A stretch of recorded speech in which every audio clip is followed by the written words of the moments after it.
Jesus Cristo, que nos oriente, que nos fortaleça no encarar as dificuldades do dia a dia. Já está acendendo. Rogamos, Jesus, pelos nossos irmãos que estão nos hospitais, nas casas de caridade, nos orfanatos, nos abrigos de idosos, dos quais destacamos de Tamira, que faz parte do nosso grupo, e também dos que se encontram nos prontos-socorros, eu já estive 2 vezes, dos que se encontram também nas marquises das ruas, abandonados, perdidos, desorientados. Que a misericórdia divina se faça sobre essas pessoas, para que elas possam conseguir recuperar-se de suas enfermidades e também que tenham a situação de vida melhorada pela misericórdia divina, que assim seja. Rogamos também aos bons espíritos, mensageiros do amor, aos anjos de Jesus Cristo, aos anjos de Deus. O Rica, cadê a água?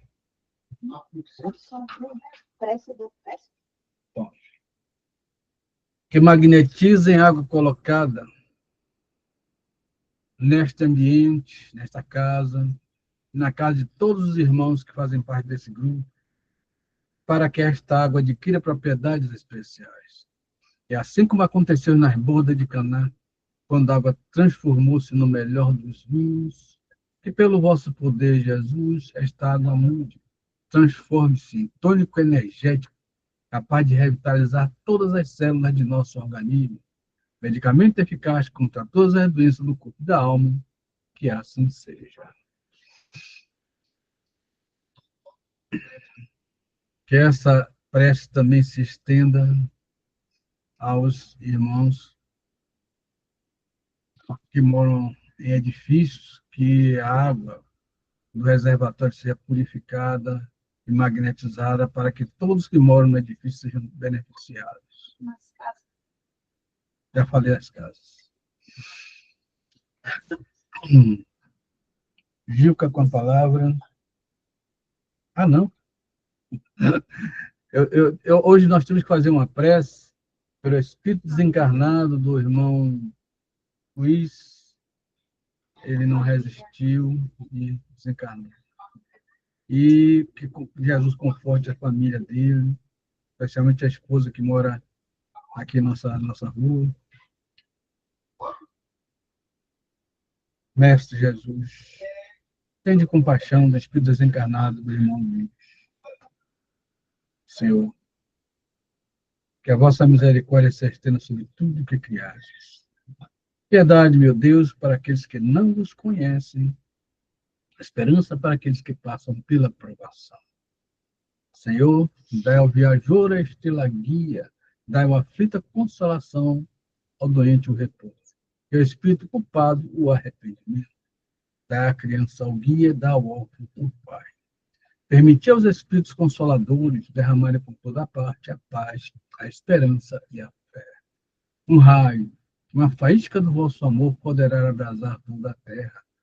Deixar-me beber na fonte da vossa bondade fecunda e infinita, e todas as lágrimas cessarão, todas as dores se acalmarão. Um só coração, um só pensamento subirá até nós.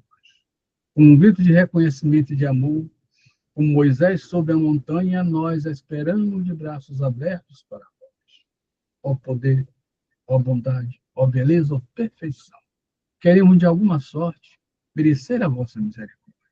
Senhor, dai-nos a caridade pura, dai-nos a fé e a razão. Dai-nos a simplicidade que fará de nossas almas o espelho onde deve repetir-se a vossa santa imagem, que assim seja. Que Jesus o ilumine na sua nova estrada, na sua nova senda no plano espiritual. Levantamos os olhos para vós, ó Eterno, e nos sentimos fortificados. Sós a nossa força, não nos abandoneis, ó meu Deus, esmaga-nos o peso das nossas iniquidades, ajuda-nos. Conhecendo as fraquezas da nossa carne, não afasteis de nós as vossas preciosas vistas. Somos fracos, meu Pai, mas vosso amor nos sustentará. somos devorados por uma sede ardente. Fazei jorrar a fonte de água pura e cristalina da verdade e do bem, e ficaremos saciados.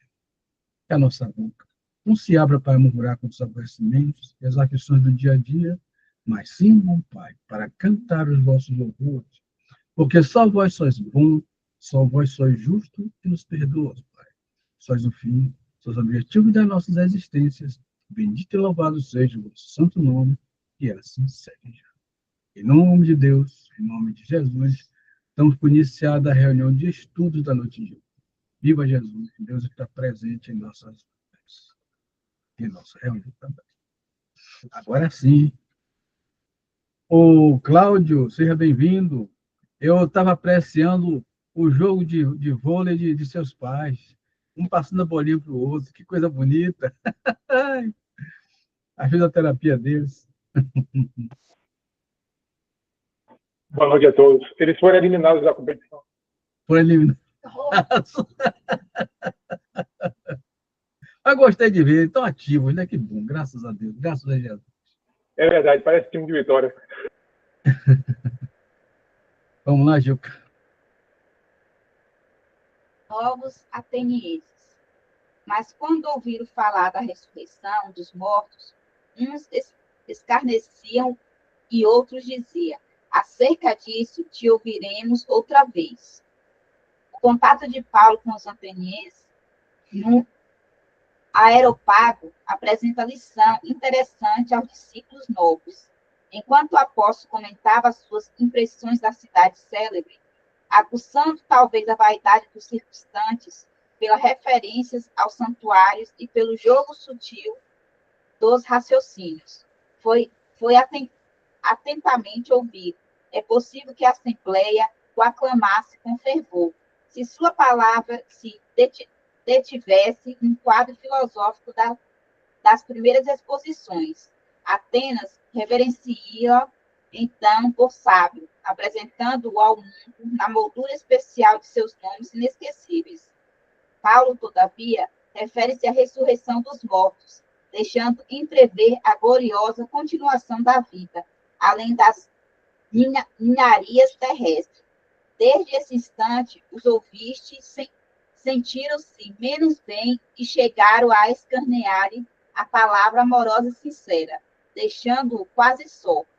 O ensinamento enquadra-se perfeitamente nos dias que correm.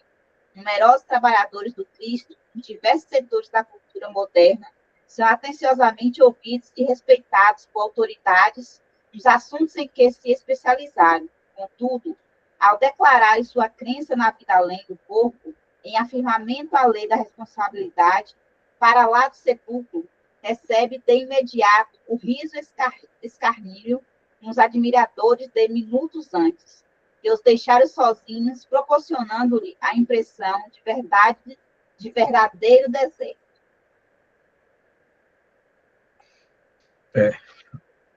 Tem mais, não? Não.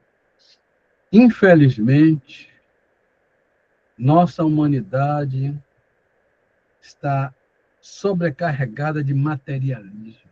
Desde aquele tempo. Esses aí eram os materialistas da época. Só acreditam no que vê, no que toca, só valorizam o próprio corpo. Eles colocam o homem no lugar de Deus. E, com isso, eles dão lugar ao quê? À luxúria, aos vícios, à vaidade, ao orgulho, ao egoísmo. E, nesse ponto, meus irmãos, a Europa está agora pagando um grande preço, porque há muito tempo os europeus, que eles me perdoem a distância e a ausência, vêm construindo um materialismo que se espalha pelo resto do planeta. Claro que o espiritualismo atualmente tem tomado um vulto gigantesco, graças a eminentes irmãos, como, por exemplo, o nosso Divaldo Franco, já falecido, que viajou pelo mundo inteiro divulgando o espiritismo e fundando em toda parte centros espíritas, através da sua mediunidade e dos seus livros, né? Chico Xavier, que mesmo saindo um pouco do Brasil, só conseguiu até os Estados Unidos, coitado, passou por um perrengue danado. Mas os livros dele correram o mundo, são traduzidos em várias línguas. E há um sopro de espiritualidade percorrendo o mundo. E eu acredito que, quando nós falamos aqui sobre e este evangelho do reino será pregado a todas as nações e então virá o fim, eu desconfio que Jesus falava da revelação espírita. Por quê? Porque depois que a humanidade tomar conhecimento que a vida continua, que não adianta eles estarem agora mesmo nessa guerra, fazendo uma verdadeira carnificina, matando jovens que tinham desejos, aspirações e sem número de projetos na vida, vai vítima de uma bala, vítima de um tiro de canhão, vítima de enfim, vítima das atrocidades produzidas pelas mentes que o dirigem. E quando eu digo isso, me refiro à própria espiritualidade do local na sua faixa menor. Claro que ali também existem espíritos superiores que estão tentando evitar o pior, que seria a guerra atômica, mas deve ter uma camada muito grande desses materialistas desencarnados que só pensam em orgulho, em vaidade, em presunção de poder e que, por não saberem nem que estão desencarnados às vezes, infectam a mente dos líderes desvairados que também vão na onda deles. Ambos são culpados desse sangue todo que está sendo derramado na Europa, especificamente entre Rússia e Ucrânia. Mas também com a intervenção da Coreia do Norte, né, que também manda a gente para essa carnificina. Então, meus irmãos, infelizmente, esse materialismo hoje mostra as suas consequências em toda a Europa, porque todos lá estão ameaçados de guerra atômica, e mostra também esse materialismo que o karma criado por essa mentalidade que só dá importância ao corpo, ao físico, faz com que haja dissolução das famílias, multiplica-se ideias que cada vez mais desfazem o núcleo familiar. E há, enfim, uma criação de nuvens de racismo, de nuvens de isolacionismo, de preconceitos, e cria-se mentalidade de que tudo pode ser, e infecta também as mentes dos próprios cientistas, dos psicólogos, dos psiquiatras, e até de uma grande maioria de médicos. O materialismo é pertinente, por quê? Porque satisfaz a ambição, enriquecer, ter muito, em prejuízo daquilo que seria a verdadeira face que Jesus quer de nós, que é o homem de bem. O que Deus quer no ser humano é que ele se espiritualize. Então, vai acontecer? Vai, porque é vontade divina que isso aconteça. Mas parece que, antes disso, essa nuvem negra de materialismo, que já formou karma naquela região toda, ainda vai levar muita gente para o plano espiritual. E aí, muitos de vocês poderiam pensar, mas estamos próximos de uma mudança do psiquismo do planeta e eles serão arrastados para fora. Para alguns, sim. Eu diria para os mais perversos, para os que engendram o mal e se comprazem no mal, sim. Mas haverá muitas oportunidades ainda, mesmo no início da regeneração da Terra. Porém, a promessa de Jesus de uma Jerusalém renovada, brilhante, esplendorosa, está destinada aos homens de bem, aos justos. Como foi dito, os justos herdarão a terra. Não essa terra do jeito que está agora, por exemplo, mas a terra redimida, onde o bem não seja, como nós vemos hoje em dia, relegado à última categoria, e o mal, graça por toda parte, principalmente na mente de alguns dirigentes. E a palavra está franqueada a todos vocês.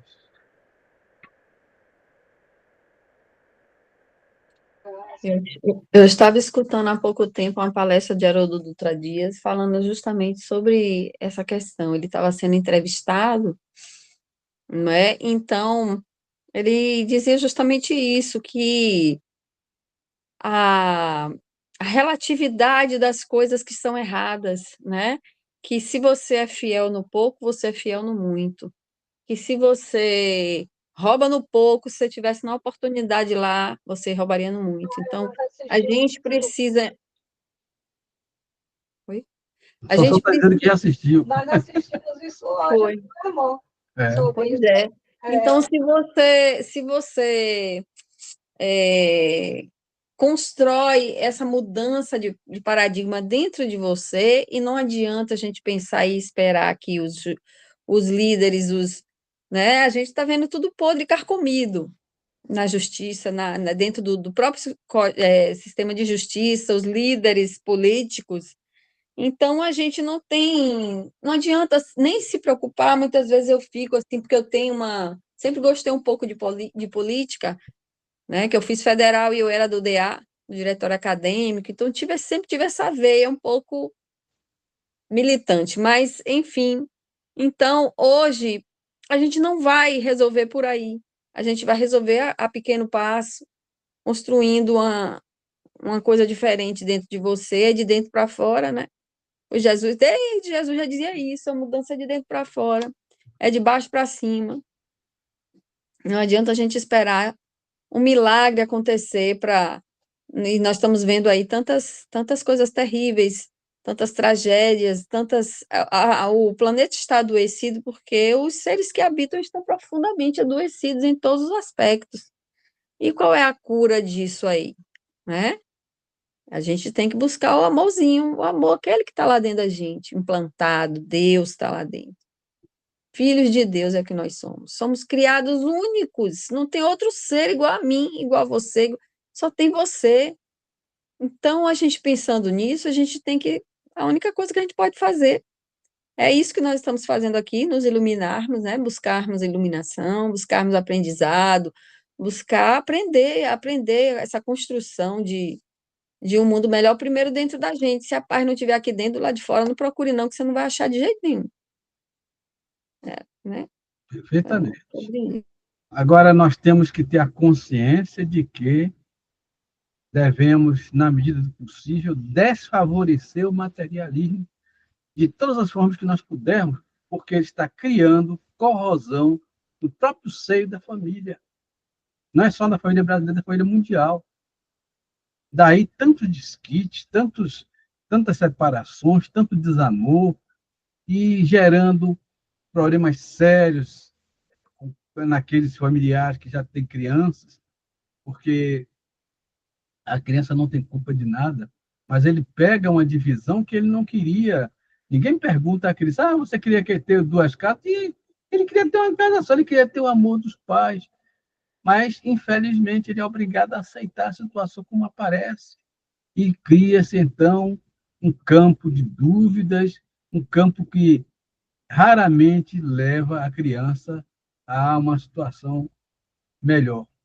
Acontece, mas depende muito do espírito encarnado para vencer essas dificuldades e se tornar uma pessoa plena, correta, como foi o caso, inclusive, do nosso irmão Haroldo Dutra, né? Haroldo Dutra foi isso. Os pais separados, mas ele se tornou um líder espírita maravilhoso, como ele é hoje, ele é um substituto autêntico de Valdo Franco. É outro que está disseminando o espiritismo pela Europa, pelos Estados Unidos, onde ele vai sempre.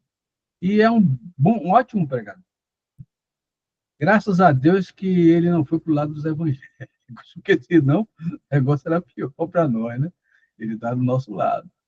Eu considero ele um verdadeiro Paulo de Tarso do espiritismo.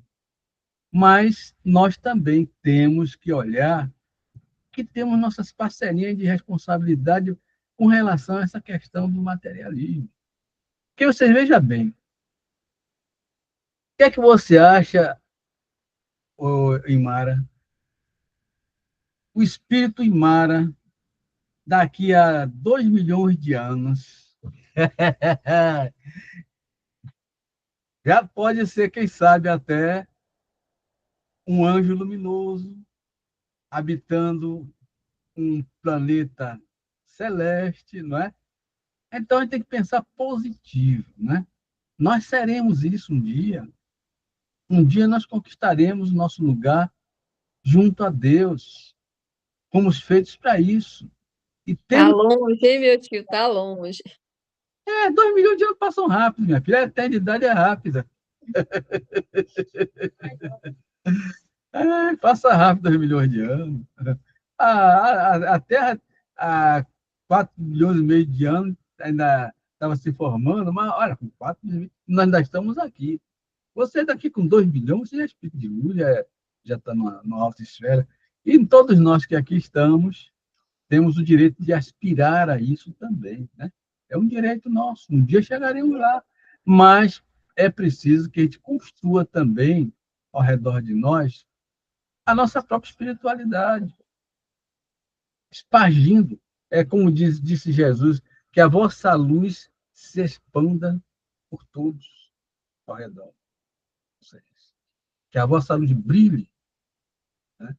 Então, nós temos o dever de combater o materialismo, até porque hoje em dia nós temos um bocado de argumentos.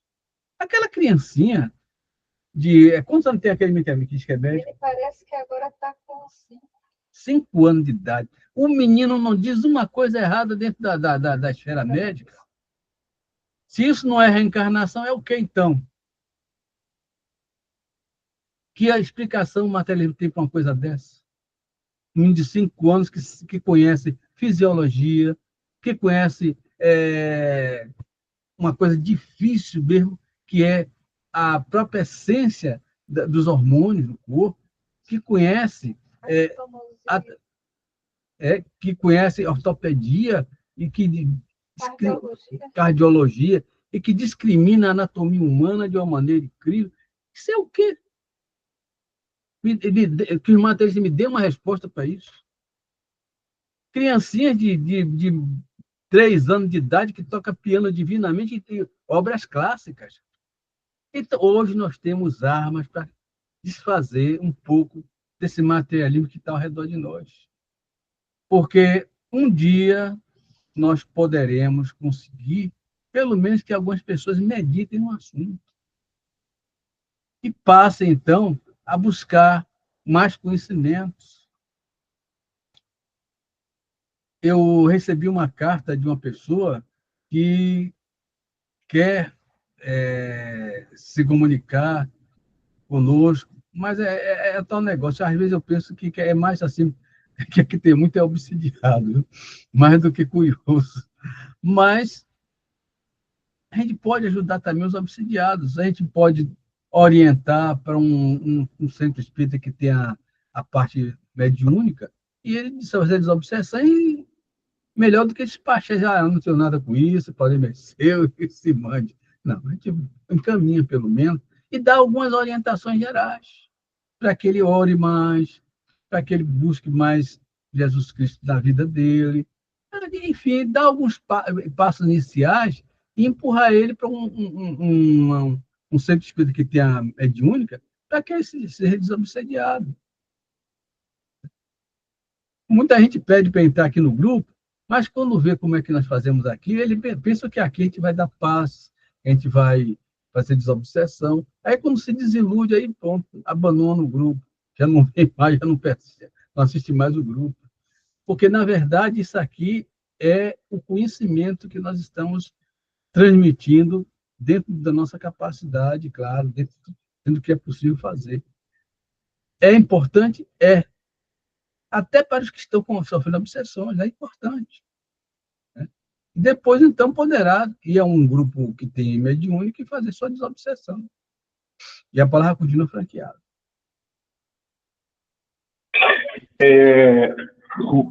Boa noite a todos. Na sua fala, tem um ponto da sua fala que você refere sobre a questão de Jesus, né, de poder trazer essa visão da realidade que vai além do corpo, né, da espiritualidade. Não sei, às vezes eu me pergunto se esse materialismo que o senhor se refere, porque a gente pode enxergar o materialismo sob alguns prismas. Primeiro, em relação à parte material da vida, eu valorizo mais o material do que qualquer outra coisa que venha fora disso. Isso é uma visão do materialismo. Né? Outra visão e continua em relação ao primeiro ponto, eu valorizo o materialismo, mas eu continuo sendo quem sou, agindo da mesma forma, pensando, né? Mas eu prezo mais isso aqui, eu desprezo tudo que vá fora disso, que esteja fora disso. Segunda visão seria, eu acredito que tem algo além da vida material, né?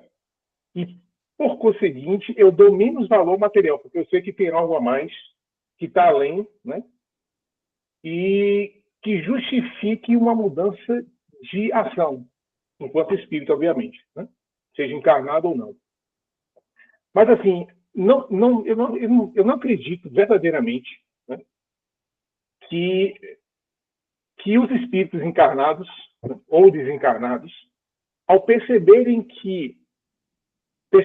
seja por experiência, que aí seria através do desencarne, ou seja por uma experiência de saída do corpo, né, que exista vida além disso aqui, outras dimensões, outras realidades, e que isso faça a pessoa, o espírito, mudar de ação, ou seja, deixar de fazer maldade, de intencionar, entende?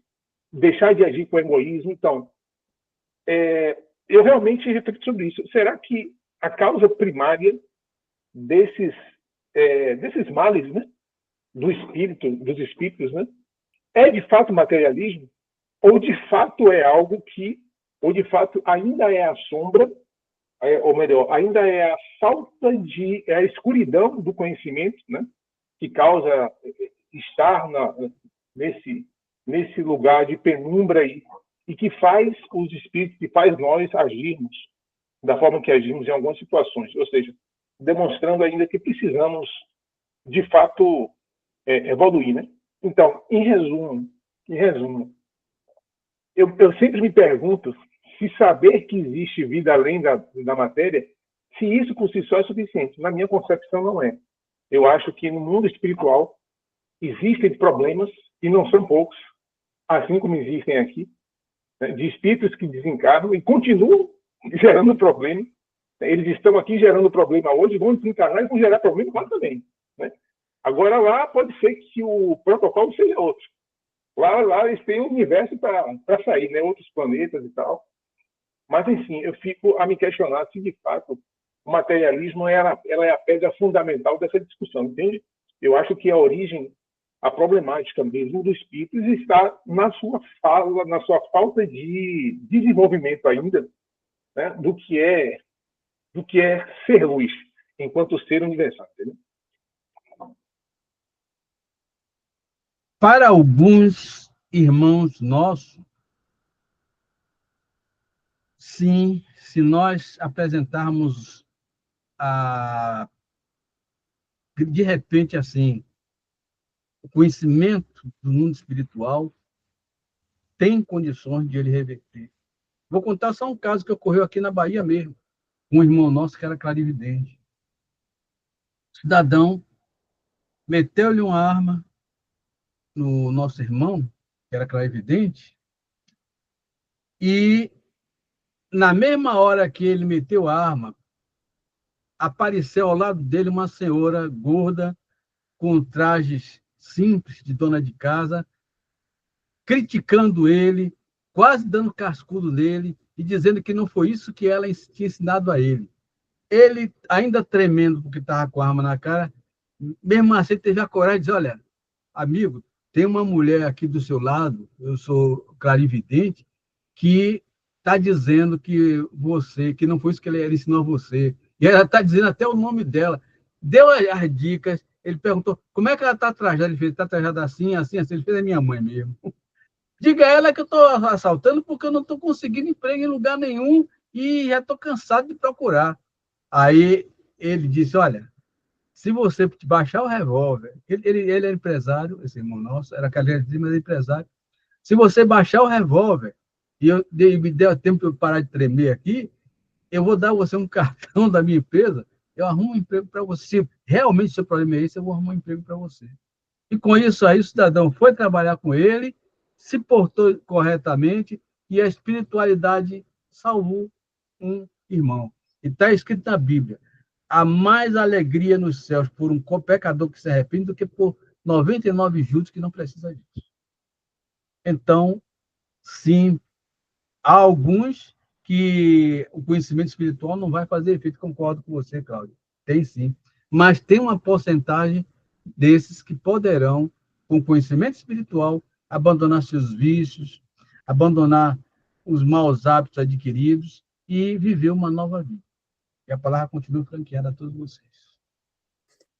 Tem um outro exemplo, meu tio, disso aí, que é meu pai. Meu pai, ele descia ali do lado do Iguatemi para ir para o Bradesco. Ele gostava muito de resolver as coisas dele no próprio banco, né? E ele ia com cheque, coisa, assim, dinheiro no bolso da camisa. E de lá para cá, ele descia ali aquela rua onde eles moram, né? Que é sem saída. E ele descia ali, aí vinha um cara, o cara abria os braços assim para ele. E você sabe como é meu pai, né? Todo dado é camaradeiro demais. Aí ele foi e abraçou. O cara chegou e disse para ele: é um assalto. Ele, tá bom, meu amigo, tudo bem. Eu Ele ficou pensei que você era um purificado. conhecido. Eu pensei que você era um conhecido meu. Poxa, que eu tinha muita saudade, há muito tempo que eu não via. Aí ele disse assim: olhe, seu abraço foi tão assim, é, humano, assim, na linguagem dele, não me lembro mais, que faz um tempo que eu ia lhe assaltar, mas eu não vou desistir. Olha, não bote esse negócio seu aí no bolso, não, que foi isso que me atraiu. Bota no bolso de trás, não bota no da camisa, não, que dá para ver tudo. E me dê aí só 2 contos aí para eu pegar o ônibus. Aí meu pai pegou e deu todo o recado que ele tinha e o cara foi-se embora por causa de um abraço. Vai ver que aquele cara não era abraçado há muito tempo, né? Então, meus irmãos, nós podemos ser uma fonte de bênçãos enquanto vivemos, enquanto encarnamos. E estamos preparando a nossa futura encarnação a partir desta. Quando eu entrei nesse planeta, logo criança ainda, eu tive uma visão espiritual que me dizia que, provavelmente era meu anjo guardião, né? Que é um ser maravilhoso, de uma luz incomparável. Ele me dizia que essa era a minha oportunidade máxima, ou seja, tu já pecou demais, tu já aprontou demais. Agora tu está tendo uma chance. Aproveita, pelo amor de Deus.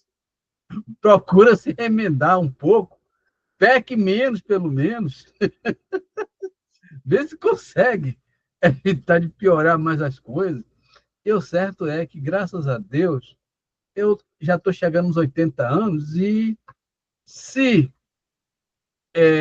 cometi erros, mas eu acredito que também fiz muita coisa interessante, muita coisa importante na vida. E eu acredito que nós podemos, então, dar uma boa melhorada. Enquanto pagamos nossos erros, nossas omissões do passado aqui, podemos dar uma melhorada para que a próxima encarnação seja um pouquinho mais suave, que temos menos a pagar, porque eu tenho certeza que vou ter que voltar mesmo. Tenho certeza. Até porque eu gosto da Terra, eu não vou negar. Eu gosto dessa bagunça organizada daqui. E eu quero ajudar, eu quero colaborar. Então, vou voltar com certeza absoluta, mas enquanto nós estamos caminhando para lá, vamos fazer o que a gente puder para aproveitar esse corpo. Esse corpo é uma máquina, quem está usando, precisamos aproveitar bem esse tempo, essas células, esse organismo, temos que aproveitar o máximo, tirar deles o máximo que a gente puder, enquanto estamos vivendo, no auxílio ao próximo, na bênção que a gente puder distribuir, na amizade, na compaixão, na caridade, no bem, e na pregação também das verdades. Né? Tudo isso aí ajuda o próximo. E, com certeza, a nossa próxima encarnação já vai ser um pouco mais aliviada, um pouco menos dificuldade, penso eu, né? E se a gente tiver que... Olha, com o conhecimento que a gente está adquirindo, meus irmãos, pouca coisa vai abalar a gente. Se já não abala nessa, menos ainda na próxima. Porque está certo que, como o Cláudio costuma dizer, a questão do esquecimento das vidas anteriores atrapalha um pouquinho a gente, mas dentro de nós alguma coisa vai intuir que nós temos uma vida eterna, porque a gente falou muito nisso, a gente mentalizou muito isso, a gente introduziu muito isso no nosso espírito, e o que morre é o corpo, não é a alma. E a alma vai levando alguma coisa disso, que mesmo que vai sofrer aquela diminuição para poder penetrar numa criaturinha pequena que é o feto, né? Que mais tarde será uma criança, mas eu acho que mesmo assim, alguma coisa de tudo isso que a gente tem hoje vai aparecer também na nossa vida. É o caso desse menino que eu falei nesse instante, desse médicozinho, e de outros pianistas e tudo mais. Alguma coisa fica. Então, esse conhecimento que nós estamos tendo aqui, né, nessas reuniões, alguma coisa vai dentro de nós nos impulsionar na próxima encarnação, que a gente vai ter melhores condições, mais capacidade de atuação e um corpo 0 quilômetro. Eu respondo por isso. Que saudade dos meus 17 anos. Mas vocês terão também um corpo zerinho, novinho em folha. Só tem um detalhe, meus irmãos, é que quando a gente nasce, já começa a morrer. As células vão multiplicando, mas vão morrendo também, né? E quando chega na velhice, então, o negócio piora mais ainda. Mas eu penso que, em uma próxima encarnação, nós teremos tudo a favor de uma vida bem mais experiente, bem mais profícua, bem mais ligadas ao poder supremo do universo, que é Deus. E, com isso, como eu disse nesse instante, os milhões de anos que nós temos à frente é só de crescimento espiritual. E a palavra está ficando a todos vocês. Meu tio, você vai bater lá e voltar, rapidinho. Sabe por quê? Estamos precisando de mais espíritas. Eu fiquei triste hoje quando eu soube que, segundo o IBGE, a quantidade de espíritas diminuiu. Eu acho que isso é diretamente proporcional ao aumento do materialismo, não é? Que era 2 ponto alguma coisa, desceu para 1,7, desceu muito, muito mesmo a quantidade de pessoas que se declaravam, né, no IBGE, espíritas. Então, a gente precisa de espíritas, né? O senhor vai lá e volta. Volto, sim, com certeza. Volto. Pena que parece que o esquecimento ele só atua quando estamos encarnados. Porque o que o senhor falou agora, o senhor vai acabar se lembrando lá em cima, e como o senhor vai se lembrar, o senhor vai querer descer. Mas era bom que o senhor esquecesse o que o senhor falou agora, que eu quero voltar logo, não ia ter que esquecer para ficar um pouquinho mais de tempo lá, entendeu? Eu espero que eu tenha uma oportunidade logo em seguida ao desencarne, até porque eu gosto da Terra, né? Eu gosto daqui. E se eu tiver dentro de mim esse germe que eu estou falando a vocês, eu acredito que eu vou conseguir reproduzir, pelo menos melhorado um pouco, uma nova encarnação, onde eu me torne, como disse Mara, um espírita de novo e que vai difundir a espiritualização por onde eu estiver, onde eu for. E todos vocês também. Eu espero isso de todos vocês. Eu verdadeiramente, eu prefiro, né, se for certamente que é por uma escolha, né, porque tem o nosso livre-arbítrio, mas pena que a gente muitas vezes não vai se lembrar. Mas eu digo o seguinte, vocês costumam falar muito isso, que o aprendizado maior é encarnado. mas eu acho que as nossas mazelas também podem ser exercitadas plenamente no mundo espiritual. E a gente pode também aprender muito no mundo espiritual. Eu acho que a questão... Lá também tem coisa ruim, né? Tem coisas boas, tem coisas que não tão boas. Eu compreendo que a materialidade, o aprisionamento aqui no corpo, né, é um grande teste, é um grande sacrifício, seja diretamente ou indiretamente, porque gera outras consequências. Mas eu verdadeiramente espero poder ficar mais tempo no mundo espiritual, porque eu quero ter a oportunidade de aprender mais. Tá? A impressão que eu tenho é que a gente perde mesmo. Aí eu estou falando em termos de conhecimento, não de desenvolvimento de habilidades no sentido de sentimentos como tolerância, desenvolver essas habilidades subjetivas, é que eu posso chamar. Tá? Mas eu digo assim, eu pretendo ficar mais tempo lá, porque eu quero ter contato com outras coisas, inclusive para poder aprender outras coisas. Porque eu entendo que reencarnar nesse processo repetitivo planetário, seja na Terra ou qualquer outro planeta, vai sempre me submeter a essas condições. Eu vou estar sempre limitado a uma faixa de coisas a desenvolver. Que faixas são essas? Normalmente a gente desce para cá para ter vidas e mais vidas para aprender as mesmas coisas, para tentar desenvolver habilidades em coisas do tipo tolerância, né? Disciplina, conhecimento, amor. Né? Claro que o final de tudo seria o amor, mas aí eu já estou me referindo em relação a outras habilidades que a gente tem condições de desenvolver por estar em contato com outros seres do universo, entendeu? E que às vezes está em contato só com a Terra. Por exemplo, o senhor, imagine o senhor vir para a Terra de novo como mestre. Eu não vou dizer, pelo amor de Deus, não vou dizer que é uma perda de tempo. Você vem para cá com uma missão. Mas assim, você poderia vir como outra coisa. Porque tem que vir como médico para fazer o que você já sabe fazer. O senhor vai se especializar, vai criar outras especialidades, vamos supor que trabalhe com outras coisas. Mas entende que eu quero me referir assim, ó, o senhor está lapidando as suas habilidades, mas já é um médico. Né? O menino que o senhor falou agora, o menino que chegou de 5 anos, esse menino já é um médico. Ele já foi um médico. Né? E aí ele vem de novo como médico, tudo bem, ele deve ter outras coisas a contribuir.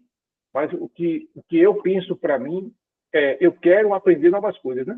Eu tenho uma avidez por isso, eu tenho um desejo por não perder, assim, não usar o tempo com coisas repetitivas, entendeu? É apenas um desejo pessoal. Jesus diz para você: buscai e achareis, batei e abre-se-vos-á. Todas as coisas vos são listas, embora nem todas nos convenham, né? Mas você tem esse direito. Buscai e achareis, batei e abre-se-vos-á. Mais alguém quer falar? Então vamos, é isso que eu vou falar. Hoje temos aí Marinha, aí, vamos para o Evangelho, Mara? Sim, um instante.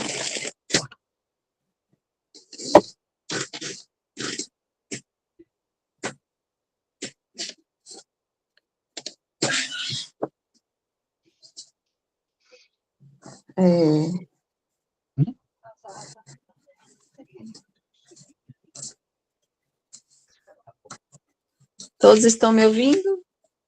Estou ouvindo. Abri aqui no capítulo 19, página 298. A fé transporta montanhas, o poder da fé. Quando veio até o povo, um homem se aproximou dele, lançou-se-lhe de joelhos aos pés e lhe disse: Senhor, tende piedade de meu filho, que está lunático e sofre muito, porque ele cai frequentemente no fogo e frequentemente na água. Eu o apresentei aos vossos discípulos, mas não puderam curá-lo. E Jesus respondeu, dizendo: Ó raça incrédula e depravada, até quando estarei convosco? Até quando vos sofrerei? Trazei-me aqui essa criança. E Jesus, tendo ameaçado o demônio, ele saiu da criança, que foi curada no mesmo instante. Então os discípulos vieram encontrar Jesus em particular e lhe disseram: Por que não podemos, nós outros, expulsar esse tipo de demônio? Jesus lhes respondeu: É por causa da vossa incredulidade, Porque eu vou-lo digo em verdade, se tivesses fé como um grão de mostarda, dirias a esta montanha, transporta-te daqui para ali, e ela se transportaria. E nada vos seria impossível. São Mateus, capítulo 7, versículo de 14 a 20. É o 17, capítulo 17. No sentido próprio, é certo que a confiança nas próprias forças torna capaz de executar coisas materiais que não se pode fazer quando se duvida de si. Mas aqui é unicamente no sentido moral que é preciso estender essas palavras. As montanhas que a fé transporta são as dificuldades, as resistências, a má vontade. Numa palavra, que se encontra entre os homens, mesmo quando se trata das melhores coisas, os preconceitos da rotina, o interesse material, o egoísmo, a cegueira do fanatismo, as paixões orgulhosas. São outras tantas montanhas que barram o caminho de todo aquele que trabalha pelo progresso da humanidade. A fé robusta dá a perseverança, a energia e os recursos que fazem vencer os obstáculos, nas pequenas como nas grandes coisas. A que é vacilante dá a incerteza, a hesitação de que se aproveitam aqueles que se quer combater. Ela não procura os meios de vencer, porque não crê poder vencer. Noutra acepção, a fé se diz da confiança que se tem no cumprimento de uma coisa, da certeza de atingir um fim. Ela dá uma espécie de lucidez que faz ver, no pensamento, o fim para o qual se tende e os meios de atingi-lo, de sorte que aquele que a possui caminha, por assim dizer, com certeza. Num e noutro caso, ela pode fazer, realizar grandes coisas. A fé sincera e verdadeira é sempre calma, dá a paciência que sabe esperar, porque tendo seu ponto de apoio na inteligência e na compreensão das coisas, está certa de chegar. A fé incerta sente a sua própria fraqueza quando está estimulada pelo interesse. Torna-se colérica e crê suprir a força pela violência. A calma na luta é sempre um sinal de força e de confiança. A violência, ao contrário, é uma prova de fraqueza e de dúvidas de si mesmo. É preciso se guardar de confundir a fé com a presunção. A verdadeira fé se alia à humildade. Aquele que a possui coloca a sua confiança em Deus mais do que em si mesmo, porque sabe que, simples instrumento da vontade de Deus, não pode nada sem ele. Por isso, os bons espíritos vêm em sua ajuda. A presunção é menos a fé do que o orgulho, e o orgulho é sempre castigado, cedo ou tarde, pela decepção e pelos fracassos que lhes são infligidos. O poder da fé recebe uma aplicação direta e especial na ação magnética. Por ela, o homem age sobre o fluido, agente universal, lhe modifica as qualidades e lhe dá uma impulsão, por assim dizer, irresistível. Por isso, aquele que, a um grande poder fluídico normal, junta a uma fé ardente, pode, apenas pela vontade dirigida para o bem, operar esses fenômenos estranhos de cura e outros que outrora passariam por prodígios, e que não são, todavia, senão as consequências de uma lei natural, tal o motivo pelo qual Jesus disse aos seus apóstolos: se não curastes, é que não tinhais a fé. Verdade. A fé remove realmente as montanhas do egoísmo, da vaidade, do orgulho, e com fé não há nada que você não possa realizar. Jesus disse, basta ter do tamanho de um grão de mostarda, que é a menor das sementes. Um exemplo de fé de um homem que nem era esses religiosos todos, Rasputin, o monge louco da Rússia, como diz a história, era um homem que tinha uma fé extraordinária naquele potencial dele de magnetização, de construção, porque Deus doa para todos nós condições para tudo, nós podemos tudo. Somos, portanto, co-criadores. Já falamos isso na reunião passada. Então, alguns sabem utilizar o seu poder, outros não. Ele se concentrava, tinha acabado de sair de uma reunião com um bando de ciganos dançando, talvez, não sei se, mas talvez até bebendo, tudo. Aí o rei mandava chamar ele, que o filho tinha hemofilia, né? E quando batia em qualquer lugar, uma pancadinha, aí já vinha logo o edema, o sangue já começava a juntar lá dentro, com aquele edema e tudo. E se não houvesse nada a ser feito, ele morreria. Rasputin era chamado ao palácio, chegando lá, se ajoelhava junto da criança, se concentrava aí, e a fé, poderosa fé, e a emanação, porque ele tinha realmente uma boa emanação fluídica, concentrava o fluido cósmico, que é a dádiva divina, e formava os elementos que a criança precisava para parar o sangramento. E a criança ficava boa. Era uma coisa miraculosa mesmo. O rei não perdia ele de vista. E o pessoal da corte até tinha muito ciúme dele, ao ponto de mandar assassinar ele, porque a influência dele sobre o rei era muito grande.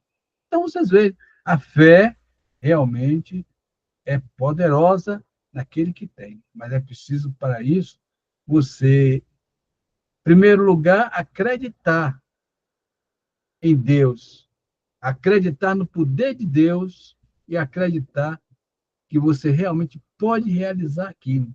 E então concentrar o seu pensamento naquela emanação fluídica e transmutar esse fluido cósmico divino que desce sobre todo o planeta naquele instante, naquele momento, para curar aquela pessoa. E consegue. Eu estou dizendo assim porque eu também já fiz. Agora, só que eu não sou médium de curas. O médium de cura, ele não dá nada de si, ele transmite dos irmãos do plano espiritual para a pessoa doente. Eu dava de mim mesmo, do meu próprio potencial, do meu, vamos dizer assim, meu próprio fluido vital, vamos dizer assim, né? Meu próprio fluido vital, para a pessoa, mas eu sabia fazer a emanação. Só que eu não canalizava de fora para a pessoa, eu canalizava de mim mesmo para a pessoa. E aí, às vezes, eu até adoecia, porque quando você dá demais, você tira de si, né? Mas eu conseguia fazer. E acho que eu já falei a vocês aqui de algumas coisas que eu fiz usando essa emanação física. Mas é preciso ter fé, mesmo no meu caso, quando eu não sou médico de cura, é preciso ter fé que aquilo realmente vai acontecer e você, então, você sente mesmo, chega a vir um calor assim nas mãos, de dentro de você há uma geração de calor e aquilo sai e realmente você dirige aquilo aí para a pessoa e a pessoa recebe e melhora imediatamente. Os passos que você toma nas reuniões espíritas é com base nisso aí. Tanto aqueles que, como eu, dão de si próprio, como aqueles que dão dos espíritos, que são os médios de cura. Mas essa que é a maneira de se conduzir uma força para que ela produza efeito através da fé.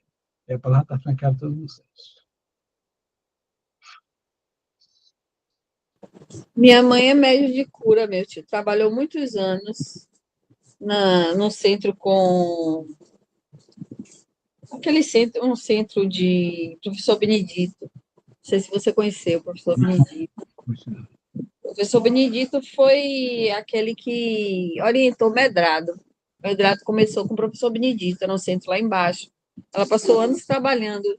Agora, engraçado, a mediunidade dela de cura era para os outros, não servia para ela nem para as pessoas dentro de casa. É assim mesmo. Ela dava o passe e tudo, mas é impressionante de você ver pessoas ser trazidas, carregadas, com câncer, com problema sério de artrite, reumatoide, tudo. Eu já presenciei dela dar o passe e a pessoa sair sem dor. Agradecendo, ela, não, agradeça a Jesus, não agradeça a mim, não.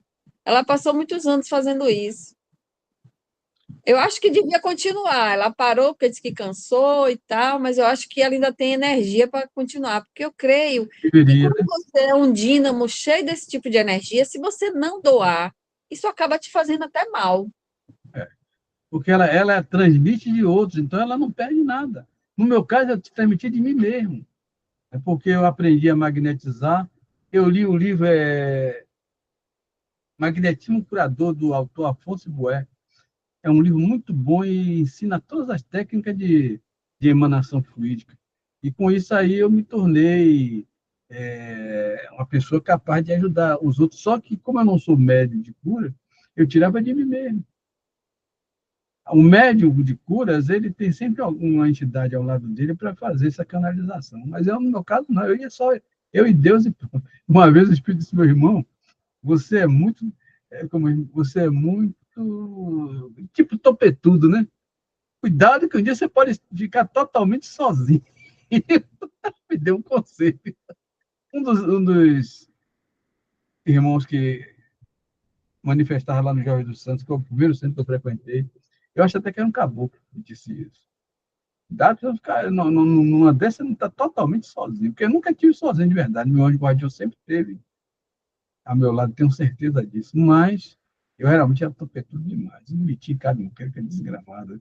Eu era um pouco. É por isso que eu gosto.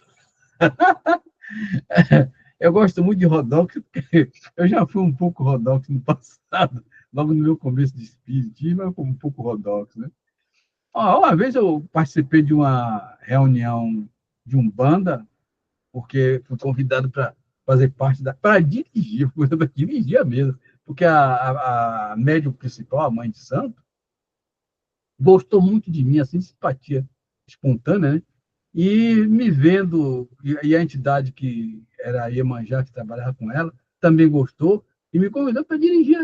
Só que eu dirigi nos modos espíritas, né? Aí só foi a primeira e a última reunião que eu dirigi lá. Ela não me convidou mais, eu também não me apresentei mais, porque eu senti que não correspondia à maior parte do tipo de trabalho que eles realizavam lá, que eu pensava assim, olha, se eu encarnado sou capaz de fazer uma emanação fluídica e a pessoa distante receber, para que desencarnado precisa levantar um médium para ir até lá para tocar nas pessoas, o que é errado. Eu sempre fui contra isso, né? Pegar nas pessoas. E eles gostavam de fazer isso. Eu mandava que o médium voltasse para a cadeira, sentasse, e procurasse, que a entidade procurasse fazer o trabalho dela através da medida da pessoa, mas sem ter que levantar o médium. E eu, com isso aí, imagine só que desaforo. Eu era topetudo demais. E é por isso que eu gosto tanto de Rodolfo, porque ele, coitado, mesmo não sendo espírita, mesmo não tendo lá esse conhecimento, tudo quanto é encrenca. Eu fazia assim também um pouco, né? Mas a verdade é que com isso aí a gente ajuda as pessoas, né? E a palavra continua franqueada, que quero falar mais.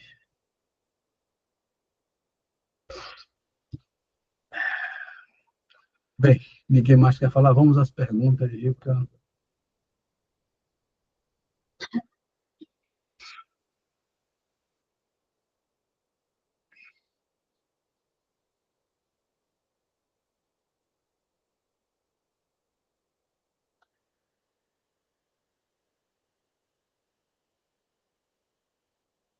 Instinto de conservação. O instinto de conservação é uma lei natural? Sem dúvida. Ele é dado a todos os seres vivos, qualquer que seja o grau da sua inteligência. Em uns, ele é puramente maquinal, em outros, ele é racional. Repita essa pergunta. O instinto de conservação é uma lei natural? Sem dúvida. Ele é dado a todos os seres vivos, qualquer que seja o grau de sua inteligência. Em uns, ele é puramente maquinal, em outros, ele é racional.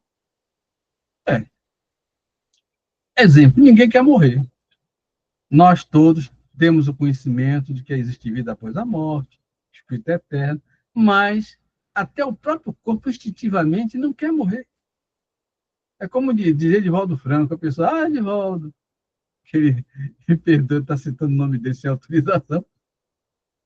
Quando você desencarnar, por favor, me dê notícia de fulano de tal. Assim, mas eu não quero ir. Eu peço, botando recado nas costas dele, eu não quero ir. Então, instintivamente, nós não queremos morrer. Eu também não quero, não. Vou fazer tudo para não morrer. Mas, é claro que, quando a pessoa tem um conhecimento do mundo espiritual e sabe que o espírito é eterno, ele, quando chega a hora mesmo, ele aceita com mais boa vontade do que a maioria das pessoas que esperneiam e não querem ir, tem que ir porque não tem jeito. Mas a verdade é que é um instinto natural. O próprio corpo rejeita a morte, né? Ele quer permanecer vivo na Terra. E a palavra continua a estar para cada um de vocês.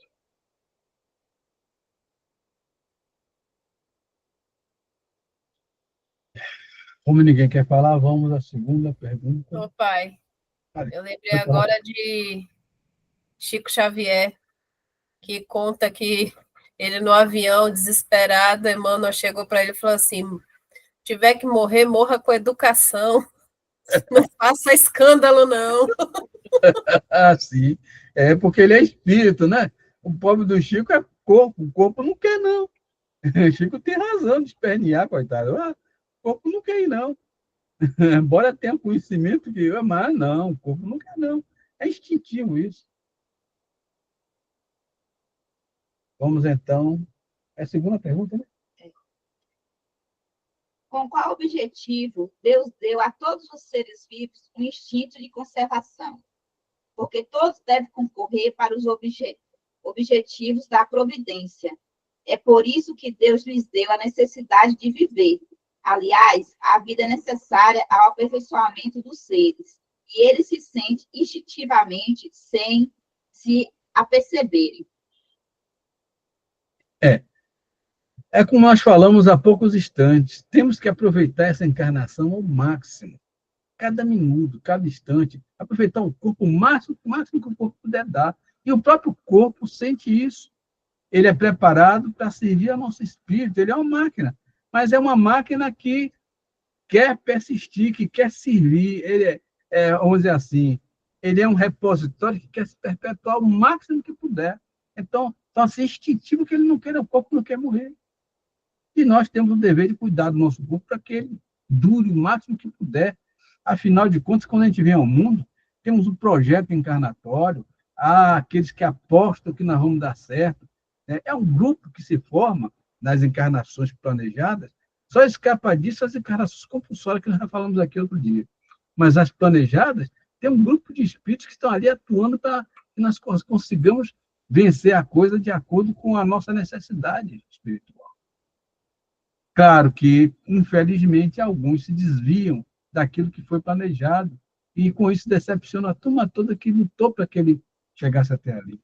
Mas, que jeito. O livre-arbítrio é respeitado até por Deus. Né? A palavra da franqueada a todos vocês. Você estava comentando sobre a questão do estado, né, a leitura do estado de conservação, né, dessa necessidade de permanecer. Né?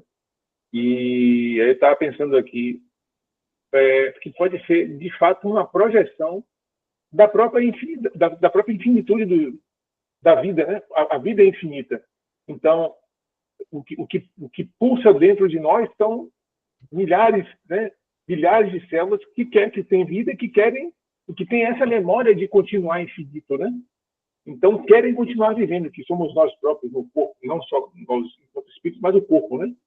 Então, assim, me parece que é justamente esse registro da fonte criadora em nós, né?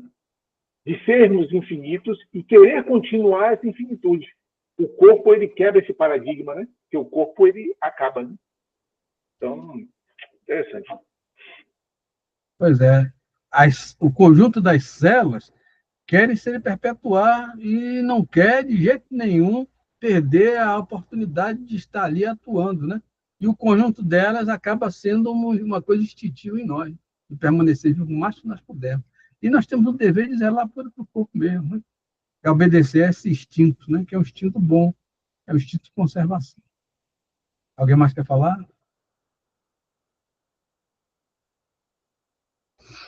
Então, vamos à terceira e última, né? Meios de conservação. Deus, dando ao homem a necessidade de viver, fornece-lhe sempre os meios? Sim, e se não os encontra, é porque não os compreende. Deus não poderia dar ao homem a necessidade de viver sem dar os meios. Por isso, faz a terra produzir para fornecer o necessário a todos os seus habitantes, porque só o necessário é útil, o supérfluo não é o jamais. É verdade. E tem uma passagem linda do Evangelho que toca exatamente nesse ponto. Olhai as aves do céu, elas não semeiam nem ceifam, e vosso Pai que está no céu provê todas as suas necessidades. Olhai o lírio dos campos, que hoje está vivo e amanhã jogado ao fogo. Eu vos digo que nem Salomão, em toda a sua glória, jamais se vestiu como cada um deles. Então, não fiques ansiosos pelo que haver de comer, nem também pelo que haver de vestir, porque vosso Pai que está nos céus sabe de todas as vossas necessidades. E com essa aí, chegamos ao final de mais uma reunião dominical, agradecendo aos bons espíritos, às mensageiras de Deus que aqui estiveram e nos orientaram, pedindo a Jesus que nos dê forças e coragem para colocar em prática tudo aquilo que foi dito e ouvido, e que nos abençoe essa semana que se inicia, que possamos seguir bem as diretrizes de Deus, as diretrizes de Jesus Cristo, sendo a cada dia um pouco melhor. Amanhã é melhor do que hoje, depois de amanhã é melhor do que amanhã, e assim, cada vez mais sendo mais útil, mais predisposto ao bem, à caridade e ao amor ao próximo. Nesses tempos de violência, rogamos, Jesus, que proteja nossos lares e nossos familiares, afastando para longe de nós os ladrões, os bandidos, os perversos, os malvados encarnados e desencarnados, sendo todos eles afastados, desviados, conduzidos para lugares distantes, longe de nossos lares, longe de nossos familiares, e que se arrependam do mal que tiverem feito até agora, que retornem ao bem para que vós, Jesus, nos sare. Porque Deus não quer a morte do pecador, mas sim o seu arrependimento. Pai nosso que estais nos céus, santificado seja o vosso nome. Venha a nós o vosso reino, seja feita a vossa vontade, assim na terra como nos céus. O pão nosso de cada dia nos dai hoje. Perdoa as nossas ofensas, assim como nós perdoamos a quem nos tem ofendido. E não nos deixes cair em novas tentações, mas livra-nos de todo o mal, que assim seja. Em nome de Deus, em nome de Jesus. Então foi encerrada a reunião de estudo da noite de hoje. Viva Jesus, Deus está presente em nossas vidas, em nosso coração. E, Mário, eu